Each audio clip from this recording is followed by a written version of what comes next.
14 février 1929, jour de la Saint-Valentin. Alors que les amoureux s'échangent des vœux les yeux dans les mêmes reflets, dans un entrepôt discret, 7 hommes sont abattus à coups de fusil de chasse et de mitrailleuses Thompson. Le lendemain matin, la population est stupéfaite. Dans les journaux, les images sont insoutenables. Horribles.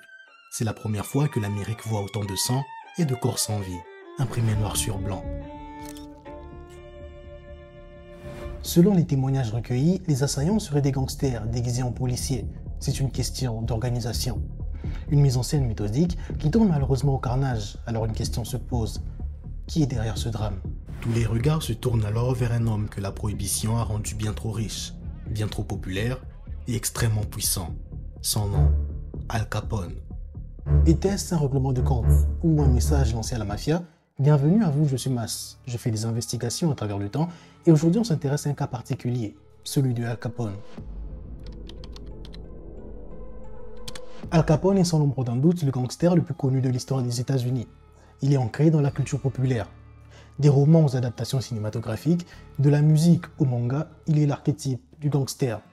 Alors, voici l'histoire de celui qu'on surnommé Scarface, voici l'histoire de Al Capone. Notre histoire commence en 1894 aux États-Unis, lorsqu'une famille d'immigrés italiens débarque à New York, la famille Capone, composée de Gabriel, le père, de la mère, Teresina, et de leurs 2 enfants, Vincenzo et Raphaël. Étant de la classe ouvrière, la famille s'installe près d'un chantier naval. Le bruit n'est qu'un problème parmi tant d'autres, car la famille vit dans un appartement vétuste, sans chauffage, ni eau chaude. C'est dans ces conditions que le 17 janvier 1899, Alfonso Gabriel Capone voit le jour. Il sera baptisé plus tard Alphonse Capone. En 1904, à 5 ans, comme tous les enfants de son âge, le jeune Alphonse Capone entame sa scolarité. Il fréquente des établissements catholiques qui accueillent en masse les enfants d'immigrés. Mais ces écoles sont extrêmement strictes, particulièrement avec les enfants d'immigrés italiens, sur qui l'administration porte plusieurs préjugés. Difficultés d'apprentissage, refus d'obtempérer ou encore agression verbale. Pour le jeune Capone, réputé dès son plus jeune âge pour son incapacité à accepter toute forme d'autorité sauf celle de Gabriel, son père, l'école est plus un milieu oppressant qu'un lieu d'épanouissement intellectuel. Dans son roman paru en 1994, l'historien américain Lawrence Bergreen martèle sur le fait qu'Al Capone voyait plus l'école comme un espace de contrainte qu'un tremplin vers l'avenir. Alors il fait souvent l'école buissonnière, il traîne souvent dans les rues de Chicago et à seulement 10 ans, il a des fréquentations déjà douteuses. Voleur, bagarreur et la plus surprenante de toutes, un gangster du nom de Johnny Torrio. Donato Torrio, dit Johnny Torrio, est un gangster italo-américain. Il est calme et discret, et contrairement aux autres gangsters, il recourt très rarement à la violence, préférant la voie de la diplomatie, ce qui lui vaut le surnom de Fox, le renard en français. Torrio tient beaucoup à son image publique, courtois, sourire aux lèvres, toujours bien vêtu, il est le modèle de réussite pour les enfants des quartiers pauvres de New York, dont le jeune Al Capone fait partie. Homme respectable d'apparence, Torrio est le numéro 2 du gang des Five Points, un gang des quartiers new-yorkais qui contrôle les paris, la prostitution ainsi que plusieurs autres activités aussi illégales qu'invraisemblables, telles que le pizzo. Le pizzo est une pratique d'origine sicilienne. Elle remonte au moins au XVIe siècle. L'expression provient du mot pisou, un terme sicilien désignant le bec d'un oiseau. Le pizzo est donc une métaphore de la mafia qui s'abreuve chez les commerçants en leur extorquant argent en échange du droit de travailler en paix. Ça existe pas le racket à Palerme. Ah non, Non, on n'a pas le pizzo ici, mais on a la pizza. Le concept est simple. Celui qui refuse de payer ou qui alerte les autorités s'expose à des lourdes conséquences. Le pizzo reste toujours d'actualité, bien qu'aux États-Unis, la pratique est perdue de son ampleur. En Sicile, jusqu'en 2008, 80% des entreprises payaient encore le pizzo, générant jusqu'à 1,6 milliard d'euros à l'échelle de l'île. La plupart des informations que nous avons sur le pizzo nous proviennent du Sole 24 Ore, l'un des journaux économiques les plus prestigieux d'Italie. Pour en revenir à l'histoire d'Al Capone, en faisant des petites missions pour le compte de Johnny Torrio, le jeune Capone réussit à gagner la confiance du mafieux. Bien que Torrio décerne en lui un grand potentiel, Capone est encore un enfant. Il n'est pas encore un gangster, il est bien trop jeune. Il fait alors dans la cordonnerie, dans la confiserie, ainsi que dans la papeterie. Mais il le sait. Bien que noble, ces métiers ne le permettront jamais de mettre sa famille à l'abri. C'est ainsi qu'à tour de rôle, le jeune Al Capone intègre plusieurs petits gangs des quartiers new-yorkais, gravissant peu à peu les échelons jusqu'à intégrer le gang des Five Points.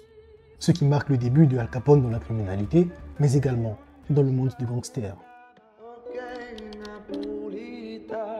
En 1909, Johnny Torrio s'en va pour Chicago. Il va prêter main forte à son oncle Big Jim Colosimo pour agrandir son empire du crime, l'Outfit Chicago. Le gang des Five Points reste alors entre les mains de Frankie L, une figure influente du milieu mafieux de Chicago, qui prend sous son aile le jeune Al Capone. Il est alors âgé de 10 ans. Frankie L est un gangster craint, réputé pour toujours être extrême. Pour lui, dans ce monde hostile, la violence est une panacée, sujet de philosophie qu'il inculque au jeune Al Capone, qui semble l'accepter à cœur ouvert. C'est avec cette mentalité que Al Capone évolue dans le milieu scolaire. Il est brutal et très turbulent. Et à 14 ans, il est renvoyé de son école pour avoir porté des coups violents sur son enseignante. De la légitime défense. C'est lancé dire. Je vous explique.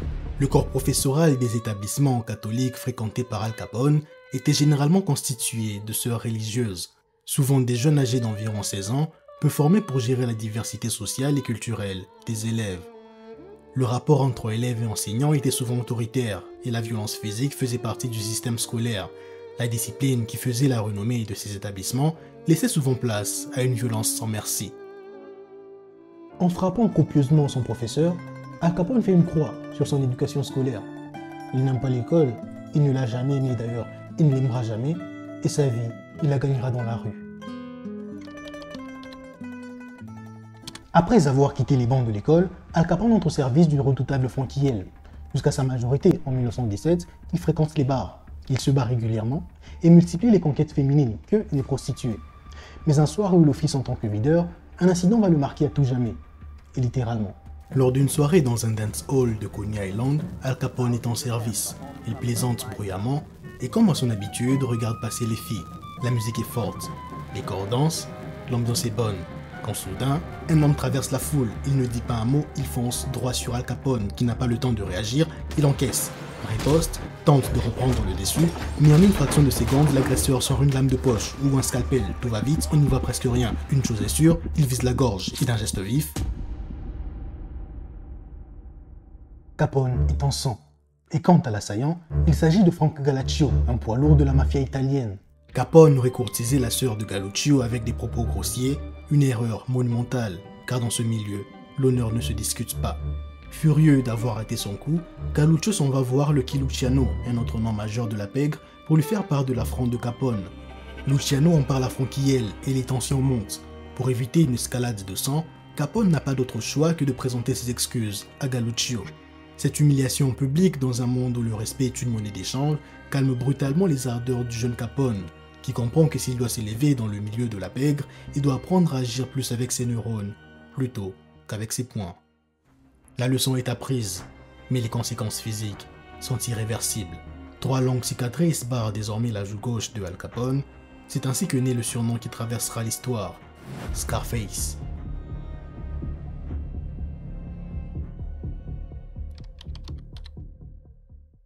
Une année s'est écoulée depuis le fameux événement de la naissance de Scarface. Il faut le dire, Al Capone a pris en maturité. Ce n'est plus ce jeune garçon brutal, il essaie désormais de garder la tête sur les épaules. En 1917, Al Capone rencontre une jeune fille d'origine irlandaise, May Josephine Coughlin. Un an plus tard, cette dernière lui donne un fils, Albert Francis Capone, dit Sonny. La naissance de Sonny pousse Capone à s'éloigner du milieu criminel. Il veut offrir à son fils ce qu'il n'a jamais eu, une enfance joyeuse. Et à travers ce choix, on découvre une facette de Al Capone que l'on ne présente quasiment jamais, celle d'un père aimant. Al Capone quitte alors Brooklyn et s'installe à Baltimore où il devient comptable dans une entreprise de construction. Une vie simple, un travail légal et étonnamment, il s'en sort bien. Malgré une scolarité interrompue bien trop tôt, Capone est habile avec les chiffres. On le dit même, bon employé. Pendant près de 2 ans, Al Capone mène une vie d'honnête citoyen. Une parenthèse calme, celle d'un homme reconstruit. Mais le 14 novembre 1920, son père décède d'une crise cardiaque, le dernier lien qui leur était né à une vie normale. venait de s'éteindre. La perte d'une figure paternelle peut faire sauter les derniers freins intérieurs.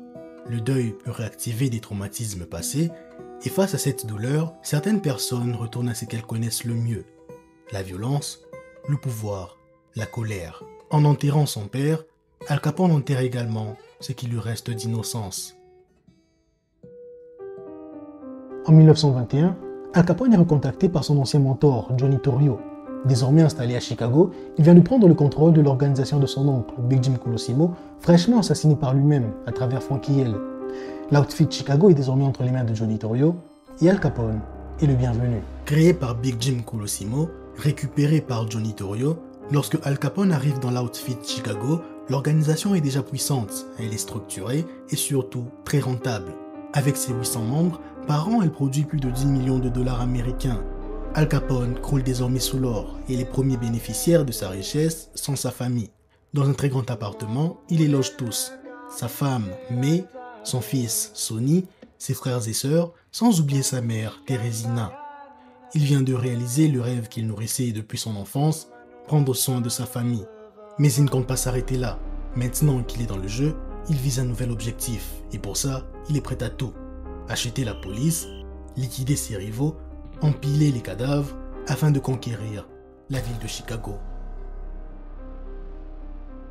J'espère que cette vidéo vous a plu.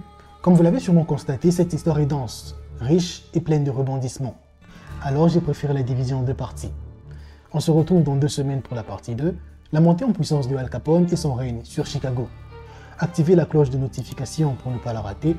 Abonnez-vous si ce n'est pas encore fait. Likez et commentez. Moi je vous dis à la prochaine. C'était Mas. Sur ce, portez-vous bien.